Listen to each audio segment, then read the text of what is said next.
সিঞ্জিনীর পর্দাফাঁস, মায়ের কলঙ্ক মুছতে পারুলের রুদ্রমূর্তি।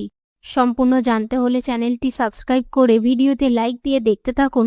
পরিণীতা সিরিয়ালের নতুন আগামী পর্বে আমরা দেখতে পাই রায়ান অফিসারকে বলে ওর ইনটিউশন একদম ঠিক স্যার। এমডি রামা রাও, বিজয় পাটনায়ক, বিপুল চ্যাটার্জি এবং পিকে রঘু রাজা এরা কেউ মরেনি। পাশ থেকে পারুল বলে ওরা না আজকে এখান থেকে পালিয়ে যাওয়ার প্ল্যান করবে স্যার। আপনি ইমিডিয়েটলি এয়ারপোর্টের বাইরে সিকিউরিটি বসানোর ব্যবস্থা করুন। এরপর পারুল রুকুর সামনে বলে আমার মা গড়াদে পচে মরবে আর আপনারা আমার মায়ের নামে কলঙ্ক দিয়ে ফুর্তি করবেন। সিঞ্জিনী ম্যাডাম, পারুল চক্রবর্তী বেঁচে থাকতে এটা কিছুতেই হতে পারে না। তো বন্ধুরা, আপনাদের কি মনে হয় সঠিক সময় সঠিক প্রমাণ জোগাড় করে আদালতে পেশ করে পারুল কি তার মাকে নির্দোষ প্রমাণ করতে পারবে? কমেন্ট বক্সে লিখে জানান। ভিডিওটি ভালো লাগলে শেয়ার করবেন।